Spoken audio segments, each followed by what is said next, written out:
Morning बेटा morning मेरा लौट कर नजदीक आ जाओ।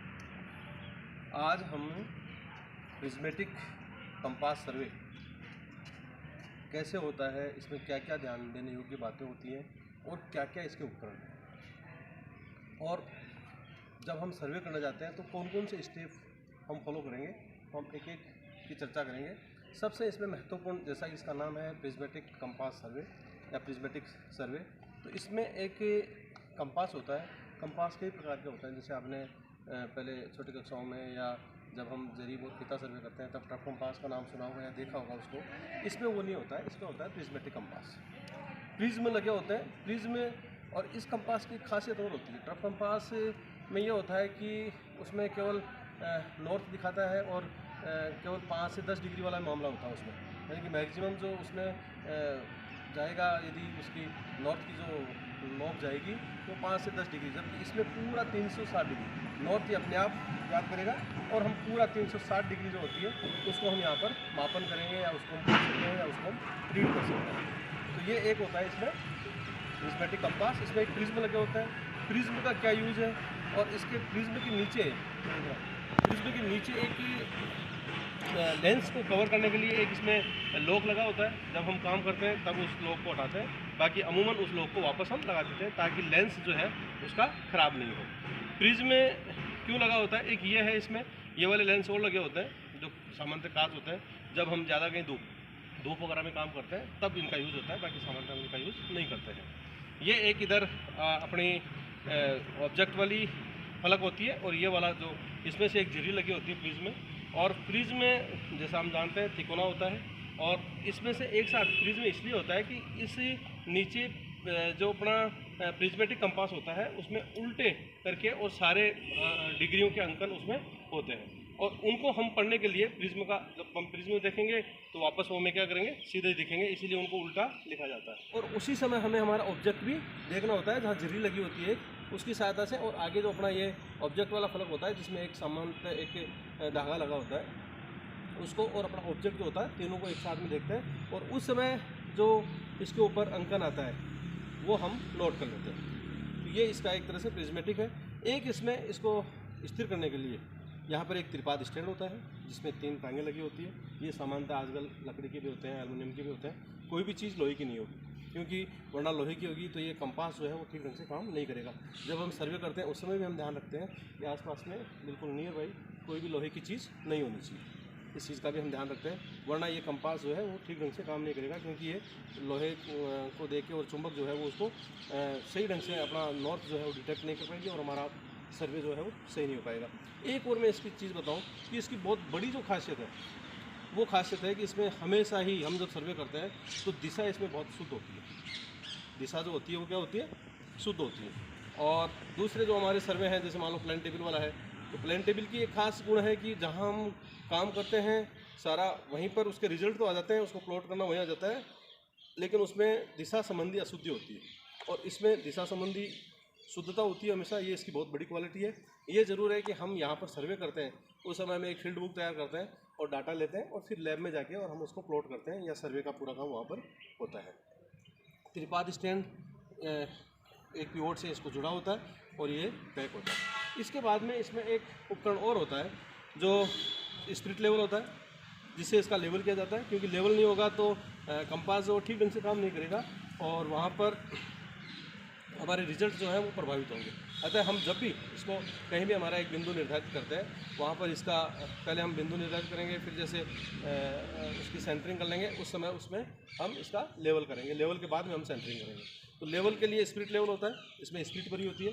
ये हमेशा आपको ध्यान रखना चाहिए। बाकी ज़्यादातर मैंने नोटिस किया है कि बच्चे जो होते हैं वो इसमें पारा बताते हैं, पारा नहीं होता है, इसमें स्पिरिट भरी होती है। एक इसमें बबल होता है जो बीच में आएगा, जब हम इसको रखेंगे और बीच में आएगा बबल, उस समय लेवल जो है वो सही है, और बार बार से इसको 2-3 बार एंगल घुमा के देख लेंगे कि हाँ ये लेवल इसका जो है वो सही है। स्पिरिट एल्कोहल होती है, स्पिरिट ही क्यों भरी होती है,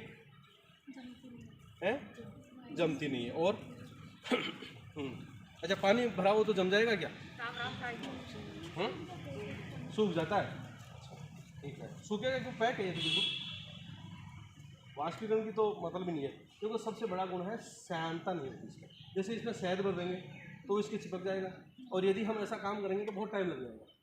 वो इधर से आने में और जाने में बहुत टाइम लगेगा, शायद वो धीरे धीरे जाता है, चिपक भी जाएगा, जितने परफेक्टली रिजल्ट मिलने चाहिए वो रिजल्ट उसमें नहीं मिलेंगे। अतः इसलिए इसकी वजह होती है, ये इसकी दीवारों में कहीं चिपकेगी नहीं, बिल्कुल स्वतंत्र रूप से काम करेगी।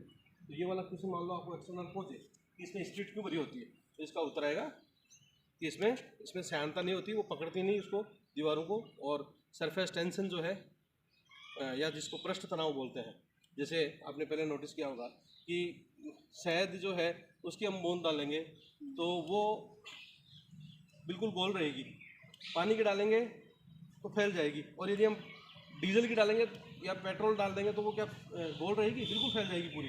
क्यों? क्योंकि उसका पृष्ठ तनाव क्या है, उनका पृष्ठ तनाव शहद का सबसे ज़्यादा होता है और उसका पृष्ठ तनाव सबसे कम होता है। कि ऊपर बिंदु होगा और वो हमें, क्योंकि सारे जो मेजरमेंट करने होंगे वो धरातल से करने होंगे, तो धरातल पे एग्जैक्टली केंद्रित करना होगा, सेंटरिंग करनी होगी, और उस बिंदु को हम निर्धारित कर लेंगे। इसके लिए एक तीर होगा, ये तीर होगा जिसको हम नीचे ज़मीन पे लगा देंगे, ठीक है, जैसे ये लगा दिया ज़मीन पे। और इसके अलावा एक मेजरमेंट करने के लिए फीता होगा, फीते भी कई प्रकार के होते हैं, तो जो भी हमारे ऑब्जेक्ट होंगे उनको फीते की सहायता से हम मेजर कर लेंगे, माप लेंगे। अब हम बात जो करते हैं स्टेप कि कौन से क्या स्टेप होंगे, ये सारे उपकरण होंगे। उपकरण आपको टिप्स पे याद होना चाहिए। एक आपका प्रिज्मेटिक कंपास हो गया, फिर बाद स्टैंड हो गया, एक आपका स्पिरिट लेवल हो गया, एक आपका साउल पिंडी युक्त चिमटा युक्त साउल पिंड, दोनों चीज़ें, यानी कि साउल पिंडी नहीं बल्कि इसका चिमटा भी है, इसमें यूँ करके और इस प्रकार से हम इस पर सेंटरिंग करेंगे या केंद्र करेंगे। एक आपका फीता होगा, रेंजिंग रोड होगा। रेंजिंग रोड का भी कई बार क्वेश्चन आता है कि इसमें अलग अलग कलर क्यों होते हैं, ताकि दूर से दिख जाए, और सामान्यतः रेड कलर के जो है वो रिफ्लेक्शन सबसे ज़्यादा होता है, तो इस पर रेड होता है, कई बार ब्लैक और रेड का होता है, कई बार ब्लैक और वाइट का कॉम्बिनेशन होता है, तो वो दूर से हमें आसानी से दिख जाए। और इसके अलावा एक तीर होगा, फित्ता होगा। ये सारे अपने 6-7 उपकरण हैं जिनको आपको टिप्स पे याद रखना है, ठीक है। इसके बाद में अब बात आती है कि हम सर्वे करें उस समय किस किस बात का ध्यान रखें और कैसे करें और क्या क्या स्टेप। सबसे पहले हम जब सर्वे के लिए आते हैं तो उस क्षेत्र का अवलोकन करते हैं कि वो क्षेत्र कौन सा है। जैसे मान लो अभी आप आए हॉस्टल की तरफ, इसका पूरे का यदि आपको सर्वे करना है, या फिर यहाँ पर जैसे ये कबड्डी के मैदान है, केवल कबड्डी के मैदान का या 2 मैदानों का या केवल इधर वाले एरिया का करना है, ऐसा कोई ज़रूरी नहीं कि सारा करें हम। आप क्या चाहते हैं, किस क्षेत्र का सर्वे करना चाहते हैं, तो सबसे पहले हम उसका कच्चा चित्र बनाएंगे। स्टेप नंबर 1 चाहो तो आप इसके लिख दो। सबसे पहले हम अवलोकन करेंगे, अवलोकन के बाद में हम दूसरा स्टेप होगा क्या, कच्चा चित्र बनाएंगे। कच्चा चित्र बनाने के बाद में हम इसका ऑब्जेक्ट लेंगे।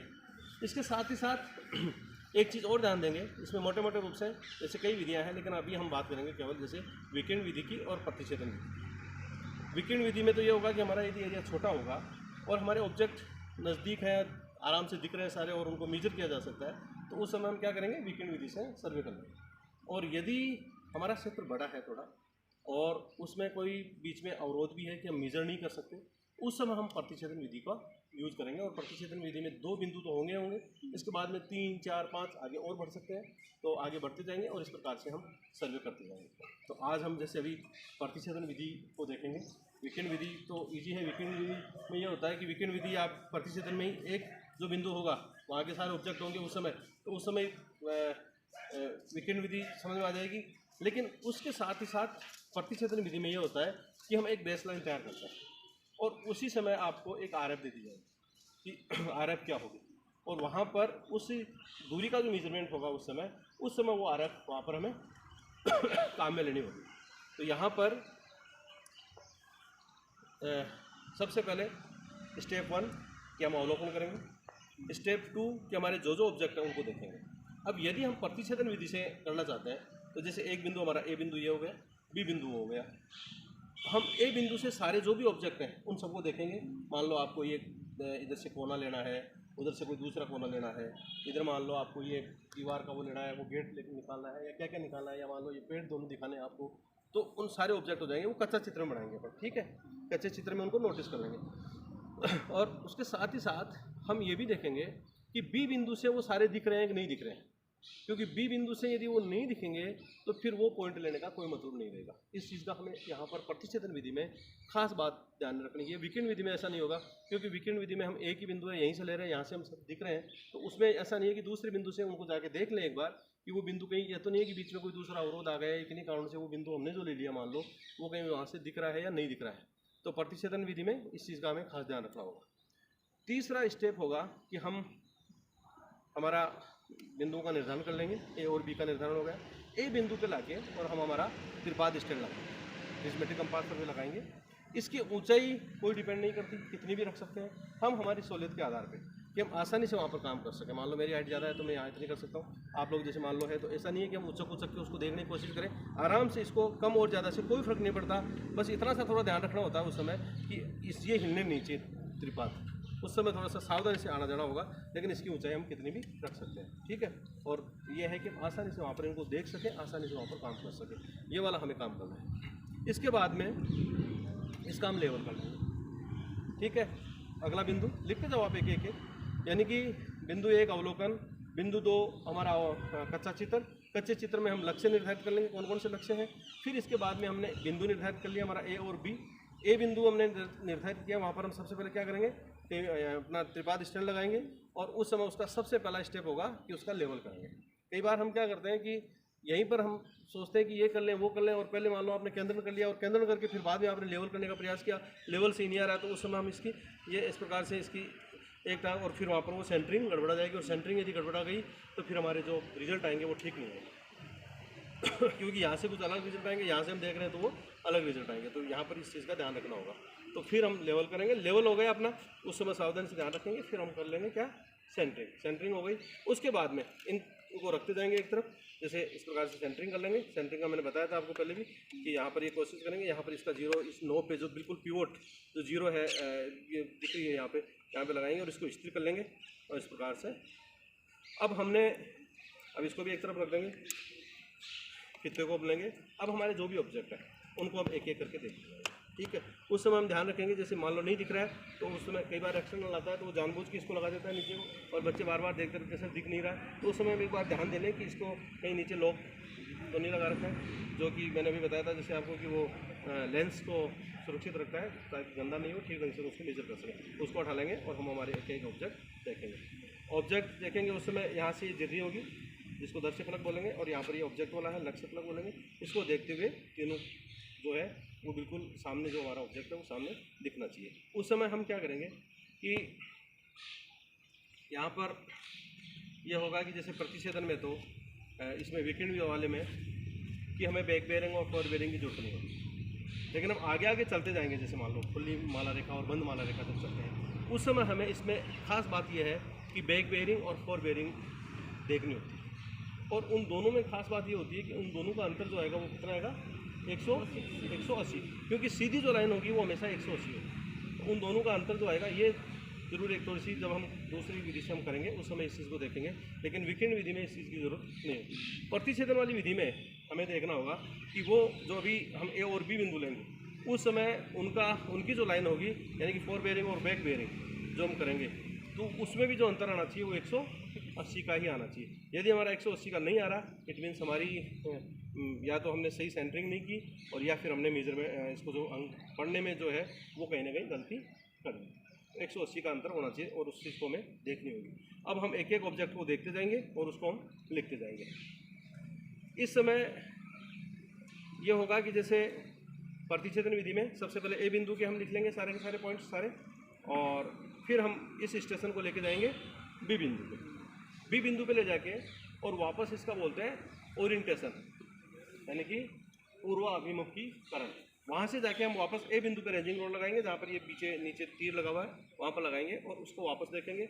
और उस समय उसका जो जितना कोण आएगा, जितनी डिग्री आ रहा है, उसमें ध्यान देंगे कि 180 का अंतर आ रहा है या नहीं आ रहा है। 180 का अंतर आ रहा है, इट मीन्स हमारा काम बिल्कुल सही है। अब हम वहाँ से फिर एक ऑब्जेक्ट को लिखेंगे, उसका कितना अंक आ रहा है उन सबको हम नोट कर लेंगे उस पर अपने नोटबुक पे, और इस प्रकार से हमारे पास एक पूरा डाटा या हमारी एक पूरी फील्ड बुक तैयार हो जाएगी। और फिर हम लैब में जाएंगे। लैब में जाके हम जो आपको RF दी जा रही है, मान लो आपको RF 1/500 दी जा रही है, और इसका दूरी जो है वो कितनी होगी, जैसे 10 मीटर है, तो कितनी लाइन की दूरी खींची जाएगी उसमें जब हम प्लॉट करेंगे। तब क्या करेंगे, मैं कह रहा हूँ अभी RF दी जा रही है 1/100 या 1/500, 100 तो आप आसान रहेगा, 1/500 दी जा रही है RF। बड़ा क्षेत्र होगा तो हमें RF बड़ी दी जाएगी, और यदि मान लो क्षेत्र ही छोटा है तो समय जैसे मान लो छोटे क्षेत्र का है, कागज़ भी ठीक है, तो हमें RF 1/100 दे दी जाएगी। और जब मान लो बड़ा क्षेत्र है और कागज़ हमारे पास लिमिटेड है तो उसमें RF हो सकता है 1/500 भी दी जाए, या 1/600 दी जाए, या 1/700 दी जाए, 1/300 दी जाए, जो भी है। तो उसमें कहीं घबराने की जरूरत नहीं है। प्रतिच्छेदन विधि में तो ये करना होगा कि विकिरण विधि में तो ये करना होगा कि आपके जो जो ऑब्जेक्ट आ रहे हैं उनको मेजर करेंगे, वो किया होगा आपने। तो उस समय जैसे मान लो RF आपकी 1/500 और एक बिंदु अभी आपने देखा जैसे इसको, और वो बिंदु आया मान लो 50 मीटर। कितना आया? 50 मीटर। अब इसको हम जब प्लॉट करेंगे उस समय क्या करेंगे, हम 50 मीटर इंटू इसको हम किस में बदलेंगे, सेंटीमीटर में, इसलिए 100 से गुणा कर देंगे। और आपको जो भी RF दी जाए, इस चीज़ को याद रखो, जो भी RF दी जाए उसका भाग दे दो, उसका भाग दे दो। RF दी मैंने मान लो 500, तो 500 का आप इसमें भाग दे दो, कितना आएगा 10 सेंटीमीटर। कितना आएगा 10 सेंटीमीटर। ठीक है, तो हमेशा इस चीज़ को ध्यान रखो, जब हम प्रतिच्छेदन में करेंगे तो केवल एक बार बेस लाइन का करना है, बाकी और सारी हम जो भी कोण होंगे उनको खींचते जाएंगे, अपने आप वो कट जाएंगे और उससे हम प्रतिच्छेदन विधि से वो काम कर लेंगे। लेकिन विकिरण विधि में हमारे सारे एक एक ऑब्जेक्ट को हमें मेजर करना होगा। प्रतिच्छेदन विधि में हमें सारे ऑब्जेक्ट मेजर नहीं करने होंगे, केवल देखने होंगे और उनका कोण लिख लेंगे। ठीक है, और फिर बी बिंदु पे जाएंगे और बी बिंदु से सारे कोण लिख लेंगे। और उन यहाँ पर बेस लाइन जरूर बनानी पड़ेगी, एक आधार रेखा जिसको बोलते हैं। आधार रेखा की जैसे मैंने अभी बताया, मान लो ये 50 मीटर पे है, तो उस समय हम 10 सेंटीमीटर की सरल रेखा ले लेंगे और ए और बी बिंदु पे पहले हम ए बिंदु से सारे जो भी कोण बन रहे हैं वो सारी रेखाएं खींच देंगे। फिर हम बी बिंदु पे जाके जो भी कोण बन रहे हैं उनसे रेखाएं खींच देंगे, जहाँ पर वो कट रही है सेम एक ही पॉइंट होना चाहिए। मान लो हमने कोणा लिया है तो कोणा यहाँ से भी वही कोणा होना चाहिए और वहाँ से भी वही कोणा होना चाहिए। उस समय हम ध्यान रखेंगे इस चीज़ का, और फिर उनको हम काट देंगे तो वो अपने आप वो पॉइंट जो है निकल के आ जाएगा। ठीक है, तो ये प्रतिच्छेदन विधि में एक खास क्वालिटी है कि हमें बार बार सारे ऑब्जेक्ट जो है वो मेजर नहीं करने होंगे, केवल एक बार हमें उसको देखना होगा, बेस लाइन वाला वो तैयार करेंगे। तो अभी आप लोग इसमें ए बिंदु अपना निर्धारित हो गया, बी बिंदु आपने वहाँ निर्धारित कर लिया, फिर आप इसका बेस लाइन वाला ये वहाँ पर उस बिंदु से इस बिंदु की दूरी ले लोगे यहाँ पर सेंटरिंग करके, और ये अपना एक लिख लेंगे कि ठीक है ये दूरी आई है, मान लो जितनी भी आ रही है। और फिर यहाँ से सारे बिंदु ले लेंगे, फिर यहाँ से ले जाके वहाँ ले जाएंगे और एक बार इसका पूर्वाभिमुखीकरण करेंगे और फिर वहाँ से सारे बिंदु ले लेंगे और सबको प्लॉट कर लेंगे, फिर लास्ट में जाएंगे। ठीक है, तो ये वाली प्रक्रिया पूरी की पूरी मैंने आप लोगों को बताई है कि कौन कौन से स्टेप होंगे और किस किस प्रकार से आपको सर्वे करना है। ओके बेटा।